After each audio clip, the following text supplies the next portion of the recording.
اور یہ کہاں لے جا کر کے ڈالتے ہیں پتہ ہی نہیں رہتا. 5 سال میں ایک مرتبہ برساتی مینڈکوں کی طرح باہر آئے اور تمہاری خواہشات اور جذبات کے ساتھ کھیلا اور چلے گئے, غائب ہو گئے. ان سے کبھی آپ نے سوال کیا کہ ہم آپ کو منصبوں تک پہنچاتے ہیں, عہدوں تک پہنچاتے ہیں, اے لیڈروں ہماری کھانے پینے, راشن, گھر, کپڑے لتے کی بات مت کرو, کم سے کم جس عہدے پر تمہیں اللہ نے بٹھایا وہاں جا کر میرے مصطفیٰ کی عزت کی تو بات کرو. کوئی کہنے والا تک نہیں ہے.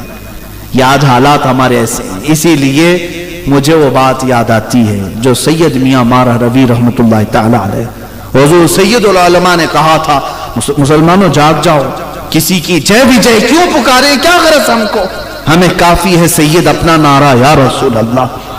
اور اگر آج تمہارے دکھ درد اور تمہارے بے کسی کا کوئی سہارا بن سکتا ہے تو صرف اور صرف رسول اللہ کی ذات ہے, میرے آقا صلی اللہ تعالیٰ علیہ وسلم کی ذات ہے. وہی تمہاری قسم پرسی کے وقت پہنچ سکتے ہیں, وہی تمہارے دلوں کے درماندہ ہیں, باقی کوئی نہیں. یہ سب جھوٹے دعوے دار ہیں. سب لوگ تمہیں اسی طرح سے ہرے باغ دکھاتے اور اس کے بعد چل دیتے ہیں. تمہارا کوئی دکھ اور درد سمجھتا ہے اور مدد کو پہنچتا ہے تو صرف وہ محمد رسول اللہ کی ذات ہے. وہ دیکھو فالج ہو گیا, لقوہ ہو گیا, اور بوسیری, امام بوسیری نے بستر میں پکارا تھا هو الحبیب الذی ترجا شفاعتہ لکل حول من الاحوال مقتحم, تو وہ مدینے سے چل کر میرے آقا خواب میں تشریف لائے. فالج کی بیماری والے کے لیے کوئی حکیم جلدی چل کر نہیں آتا, وہ رسول اللہ کی ذات ہے. بوسیری کے خواب میں آئے تو آئے, اپنے ہاتھوں سے جسم پر پھیر کر کے شفا بھی دیا اور ان کے قصیدے پر انعام میں اپنی چادر بھی عطا کیا. ہم نے تاریخ میں یہ بھی پڑھا جب امام احمد بن حنبل کی تہبند کھل رہی تھی اور جلاد ان کو کوڑے مار رہا تھا, ان کے دونوں ہاتھ زنجیروں سے بندھے تھے, امام احمد بن حنبل رونے لگ گئے, میری تہبند کھل رہی ہے. جلاد نے دیکھا اچانک غیب سے 2 ہاتھ آئے اور ان کی تہبند کو مضبوطی سے باندھ دیا. اس کے بعد احمد بن حنبل ہنسنے لگے اور جلاد سے کہنے لگے اب مار تو کوڑے اور مار اور کوڑے مار. وہ یعنی حیرت میں آ کر کے کوڑا رکھ دیا اور پوچھا یہ کیا ہوا, تیری لنگی تیری تہبند کھل رہی تھی, یہ کون آیا جو تیری تہبند کو سنبھال لیا؟ امام احمد بن حنبل نے اپنی وارفتگی میں کہا تھا جس کے لیے کوڑے کھا رہا تھا وہ ہاتھ آ گئے ہیں. اور یہی تو مسلمانوں ہمارا عقیدہ بھی یہی ہونا چاہیے کہ مرو بھی تو حضور کے نام پر, کہ ہم قبر میں جاتے ہیں تو بھی ہمارے بزرگوں نے ہمیں یہ عقیدہ دیا ہے. فرشتے اگر آتے بھی ہیں تب بھی ہم یہ کہتے ہیں اب تو پائے ناز سے اے فرشتوں کیوں اٹھو, اب تو پائے ناز سے اے فرشتوں کیوں اٹھو, مر کے پہنچاؤں یہاں اس دل ربا کے واسطے. یا رسول اللہ صلی اللہ تعالیٰ علیہ وسلم, حضور پاک صلی اللہ تعالیٰ علیہ وسلم کے لیے ہی امام اہل سنت نے فرمایا تم آج یہ سمجھ لو, آج یہ سمجھ لو کہ تمہارے دکھ, تمہارے درد اور تمہارے غم میں کوئی پرسان حال ہے تو مدینے کا تاجدار ہے. اس رسول پاک کی ذات کو ہم نے پڑھا ہے, ہرن اپنے بچوں کی جدائی پر روئے تو میرے آقا بے قرار ہو جائیں, اور اس کی ضمانت کے لیے ہرن کے شکاری کو کہیں کہ اسے چھوڑ دے, اپنے بچوں کو دودھ پلا کر آئے گی. یہ واقعہ بھی آپ نے سنا ہوگا. حضور منبر پر خطبہ دے رہے تھے, وہ لکڑی جس کو حضور پکڑ کر کے خطبہ دیتے تھے اسے چھوڑ دیا, لکڑی نے رونا شروع کیا, حضور خطبہ چھوڑ کر کے آ گئے, اس لکڑی کو اٹھایا سینے سے لگایا. وہ رسول محتشم صلی اللہ علیہ وسلم ہرن کے رونے کو برداشت نہیں کر پاتے, لکڑی کا رونا نہیں دیکھ سکتے. تم تو امتی ہو, میرے مصطفیٰ کے غلام ہو, ایک بار اگر ان کے دربار سے وابستہ ہو گئے تو پھر دیکھنا جس رات کو بھی تم پکارو گے میرے آقا کو, وہ آقا ضرور تمہارے اپنے دیدار سے مشرف کریں گے. سنا ہے آپ ہر عاشق کے گھر تشریف لاتے ہیں, یا رسول اللہ میرے گھر میں بھی ہو جائے چراغاں, میرے دل میں بھی ہو جائے چراغاں, یا رسول اللہ. عزیزان گرامی, اعلیٰ حضرت کے اسی شعر پر میں اپنی گفتگو کو سمیٹتے ہوئے ختم پر لاتا ہوں. تم سمجھ لو آج کی زمانے میں کوئی تمہارا دوسرا درماندہ نہیں ہے, کوئی تمہارا دوسرا